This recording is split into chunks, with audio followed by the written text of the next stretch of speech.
نحمده ونصلي على رسوله الكريم اما بعد فاعوذ بالله من الشیطان الرجیم بسم اللہ الرحمن الرحیم رب اشرح لي صدری ویسر لي امری واحلل عقدۃ من لسانی یفقهوا قولی رب زدنی علما۔ شروع اللہ کے پاک نام سے جو بڑا مہربان اور نہایت رحم کرنے والا ہے۔ پارہ نمبر 15۔ سبحان الذی اسری بعبدہ لیلا من المسجد الحرام الی المسجد الاقصی الذی بارکنا حولہ لنریہ من آیاتنا۔ پاک ہے وہ ذات جو ایک رات میں لے کے اپنے بندے کو مسجد حرام سے مسجد اقصی کی طرف، جہاں اس نے اس برکتیں رکھیں اور اس میں بہت سی نشانیاں تھیں جو دکھائی گئیں۔ اسرا اور معراج کے واقعے کا ذکر ہے۔ ہجرت سے 1 سال قبل آپ صلی اللہ علیہ وسلم کی نبوت کی صداقت ثابت کرنے کے لیے آپ کو ایک رات میں مسجد حرام یعنی خانہ کعبہ سے مسجد اقصی اور پھر آسمانوں تک لے جایا گیا اور جنت اور جہنم کی مختلف نشانیاں دکھائی گئیں۔ یہ دور انتہائی سخت اور مشکل دور تھا، مخالفت عروج پر تھی، لیکن اللہ نے اپنے بندے کی آسمانوں پہ جو سیر کرائی اور سفر معراج کا یہ پیغام تھا کہ آپ کی ذات اور آپ کی امت بلندی پکڑے گی۔ مکہ سے بیت المقدس تک کا سفر اسراء کہلایا اور وہاں انبیاء کی امامت کرائی گئی، اور پھر سفر معراج یعنی آسمانوں کا سفر ہوا، 7 آسمانوں تک لے جایا گیا، مختلف انبیاء سے ملاقات ہوئی۔ حضرت ابراہیم علیہ السلام نے امت کے لیے سلام بھیجا اور تسبیحات کے ذریعے سبحان اللہ والحمد للہ ولا الہ الا اللہ واللہ اکبر کے ذریعے جنت میں درخت لگانے کا پیغام امت کے لیے دیا۔ نماز سورۃ البقرہ کی آخری آیات اور شرک سے بچنے والے کے لیے گناہوں کی بخشش بطور تحفہ یہ چیزیں دی گئیں۔ نماز شرک سے بچنے والے کے لیے بخشش اور سورۃ البقرہ کی آخری آیات۔ اس کے علاوہ فرشتوں نے آپ کی امت کو حجامہ کرانے کی طرف بھی ترغیب دلائی، جس میں شفا رکھی گئی ہے۔ اچھا کام خود کو فائدہ دیتا ہے، جو اپنے آپ کو محسن بنا لیتا ہے، جس کا ذکر گزشتہ اسباق میں بھی گزرا، تو اس کے لیے نیک کام کا اجر 700 گنا اور اس سے بھی کئی گنا زیادہ ہو جاتا ہے۔ یہدی للتی ہی اقوم، اور قرآن ہی سب سے زیادہ بہترین اور سیدھی راہ کی طرف رہنمائی کرتا ہے، وہ رہنمائی جس کی انسان دعا کرتا ہے اہدنا الصراط المستقیم، تو تمام سوالات کے جوابات قرآن کی شکل میں سامنے آ جاتے ہیں، کیونکہ ہدایت کے لیے جو راستہ ہے وہ قرآن کے سوا اور کوئی نہیں دکھا سکتا۔ لہٰذا اس بات پر ایمان کہ کل آخرت کا دن انسان کے محاسبے کا دن ہوگا، نامہ اعمال اس کو دیا جائے گا اور کہا جائے گا کہ پڑھ اور اپنا محاسبہ خود کر لے، وہ آج کر لیں تو کل حساب آسان ہو جائے گا۔ نیکیاں اور برائیاں دونوں کو تولا جائے گا، جو پلڑا زیادہ ہوگا اسی طرف پھر کامیابی یا ناکامی۔ لہٰذا ضرورت اس چیز کی ہے کہ انسان اپنا محاسبہ خود کرے اور اپنا جائزہ خود لے کہ اس کا کون سا پلڑا بھاری ہوگا، کیونکہ جنت کے لیے انتہائی درجے کی کوشش کرنی ہوگی۔ ایک کے بعد ایک نیکی کرنے سے بڑے بڑے درجے اور بڑا فضل ملے گا، اور یقیناً یہ رب کے فضل سے ہی ملتی ہے، لیکن اس کے لیے کوشش شرط ہے۔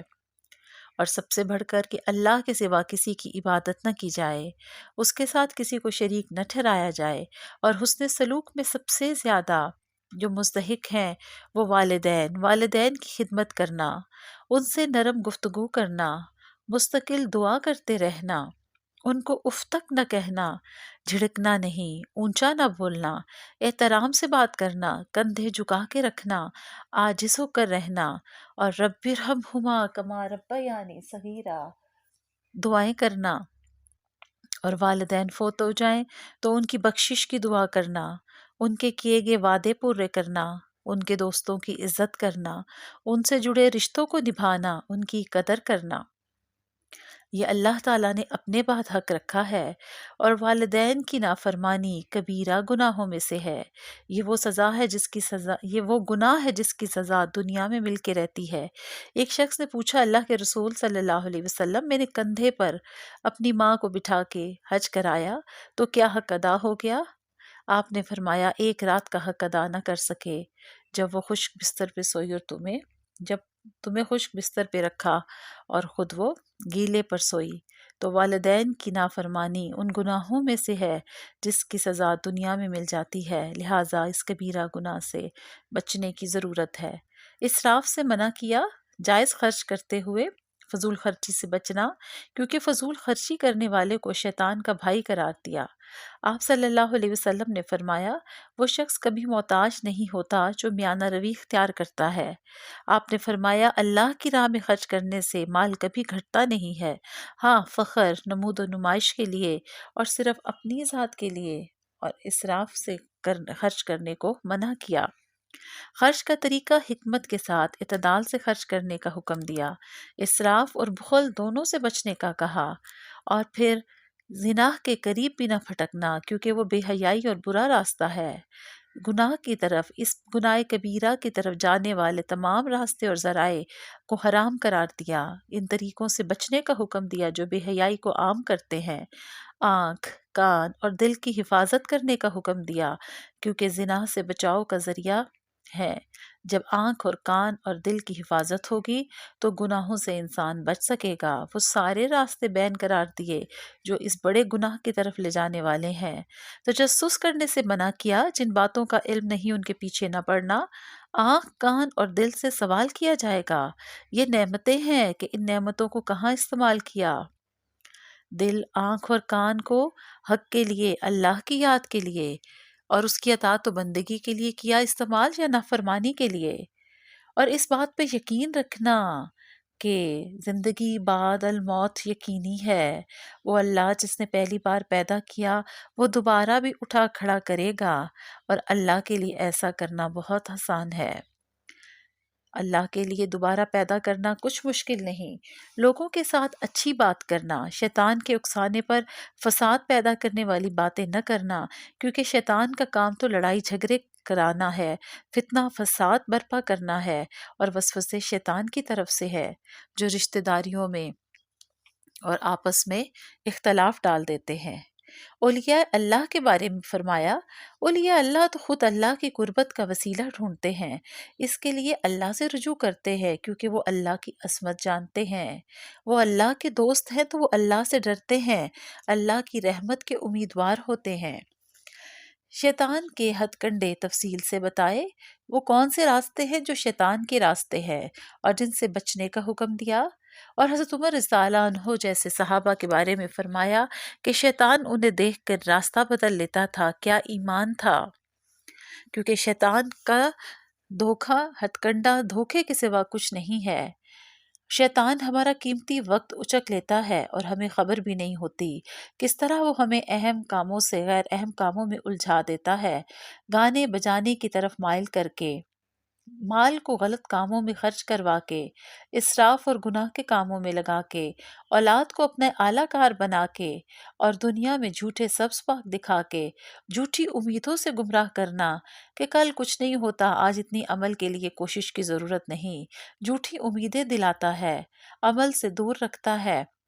اس سے بچنے کے لیے اللہ سے مدد مانگتے ہوئے اپنی کمزوریوں کو دور کرنے کی ضرورت ہے، اس کی چالوں سے بچنے کی ضرورت ہے۔ اس لیے نمازوں کی طرف توجہ دینے کا حکم دیا، اور خاص طور پہ فجر، کیونکہ فجر اور عصر جو منافق پہ بھاری ہوتی ہے،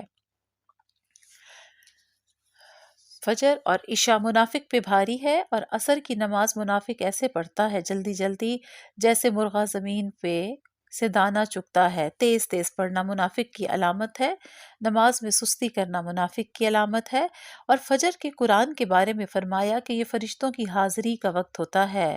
نماز فجر میں قرآن پڑھنا کہ یہ فرشتوں کی حاضری کا وقت ہے، صبح برکت حاصل ہوتی ہے، بہت اجر و ثواب کا باعث ہے۔ کسی جگہ داخل ہوں تو یہ دعا پڑھیں، ربی ادخلنی مدخل صدق واخرجنی مخرج صدق واجعل لی من لدنک سلطانا نصیرا۔ سورۃ الکہف فتنہ دجال سے محفوظ رکھنے کے لیے اور ایک جمعے سے دوسرے جمعے تک نور کے حصول کے لیے پڑھنا مسنون عمل ہے۔ اللہ رب العزت کی تعریف اور شان بیان کی، ہر شخص سے پاک قرآن مجید کے نزول پر اللہ کی خوب خوب تعریف بیان کرنے کا حکم ہے۔ اللہ اکبر کبیرہ والحمد للہ کثیرہ وسبحان اللہ بکرۃ و اصیلا۔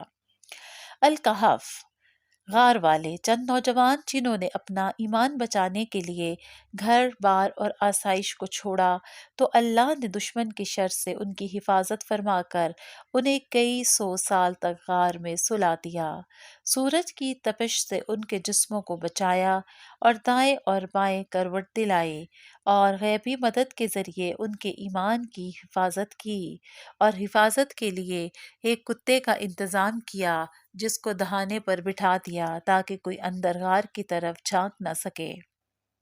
یہ اللہ کی مدد تھی جس کے لیے انہوں نے دعا کی تھی، ربنا آتنا من لدنک رحمتا وہیئ لنا من امرنا رشدا۔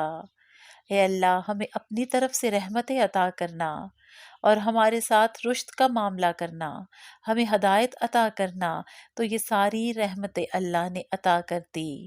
کئی سو سال 350 سال تک غار میں سلائے رکھا اور پھر اٹھے اور پھر کھانا لینے کے لیے گئے، اور وہاں پہ جب سکہ دیکھ کر لوگوں کو پتا چلا کہ یہ وہ نوجوان ہیں جو کئی سو سال پہلے غائب ہو گئے تھے، اور پھر جب واپس پہنچے تو ان کو اللہ کی طرف سے موت آ جاتی ہے۔ بہرحال ان کی استقامت پر اللہ کی رحمتیں، سورج نے اپنا راستہ بدل دیا، اللہ کا ان کو کروٹ دلانا، کئی سو سال غار میں سلانا اور پھر اٹھانا، یہ سب اللہ کی رحمتیں تھیں جو دعا کی شکل میں قبول ہوئیں۔ باغ والے کا واقعہ، ایک شخص کو اللہ نے 2 باغ عطا کیے۔ اللہ کا شکر گزار ہونے کی بجائے تکبر کر کے آخرت کا انکار کیا تو ایک یکا یک آفت آئی اور سب کچھ اس نے اس کا تباہ کر دیا۔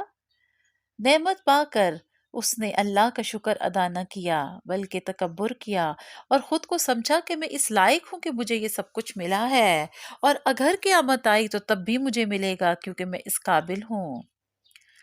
اپنی مال اور دولت کا تکبر کیا، اللہ کی شکر گزاری کی بجائے اپنے آپ کو قابل سمجھا تو یہ تکبر اللہ کو پسند نہیں ہے۔ نعمت پا کر شکر گزاری، ماشاء اللہ لا قوت الا باللہ پڑھ کر انسان اللہ کی حفاظت میں آ جاتا ہے۔ موسیٰ علیہ السلام کا علمی سفر۔ موسیٰ علیہ السلام نے خود کو سب سے بڑا عالم سمجھنے کی جو بات کی تو وہ اللہ کو پسند نہ آئی، تو اللہ نے مزید علم کے لیے سفر پر روانہ ہونے کا حکم دیا۔ مخصوص جگہ پر خضر علیہ السلام سے ملاقات ہوئی تو انہوں نے علم کے لیے صبر کرنے کا وعدہ کیا، کیونکہ علم کا راستہ صبر کا راستہ ہے، علم صبر کے ذریعے آتا ہے۔ صبر کرنے کا وعدہ لے کر ساتھ چلنے کی اجازت دی کہ اگر آپ صبر کریں گے تو آپ علم سیکھ سکیں گے۔ کشتی میں سوراخ کر دیا اور لڑکے کو قتل کر دیا اور ایک دیوار تعمیر کر دی۔ ان سب چیزوں پر موسیٰ علیہ السلام صبر نہ کر سکے اور ان کو ٹوک بیٹھے اور ان کا سبب پوچھنے لگے۔ خضر علیہ السلام نے کہا تھا کہ میں نے یہ کہا نہ تھا کہ تم میرے ساتھ صبر نہ کر سکو گے، کیونکہ علم حاصل کرنے کے لیے صبر بہت ضروری ہے۔ علم کا راستہ طویل راستہ ہوتا ہے، علم کا راستہ مشکل راستہ ہے، اور صبر یقیناً ایک مشکل عمل ہے، لیکن علم صبر کے ذریعے ہی حاصل ہوتا ہے۔ حضرت موسیٰ علیہ السلام نے جن چیزوں پر ان کو ٹوکا، کیونکہ جب انہوں نے کشتی میں سوراخ کیا اور حضرت موسیٰ علیہ السلام نے کہا کہ آپ نے ایک چند غریب لوگوں کی کشتی خراب کر دی، ایک لڑکے کو قتل کیا تو اس پر بھی بول پڑے کہ ایک ناحق کو کیوں قتل کیا۔ تو بہرحال ان تمام سوالات کے جوابات حضرت خضر علیہ السلام نے دیے، لیکن اس واقعے میں یہاں تک سکھایا یہ کہ علم کے لیے سفر بہت ضروری ہے، اور علم کے لیے صبر بھی بہت ضروری ہے، کیونکہ حضرت موسیٰ علیہ السلام نے کئی طویل سفر طے کیا اور پھر جا کے حضرت خضر علیہ السلام سے ملاقات ہوئی اور ان سے وہ علم حاصل کیا جو ان کے پاس نہ تھا۔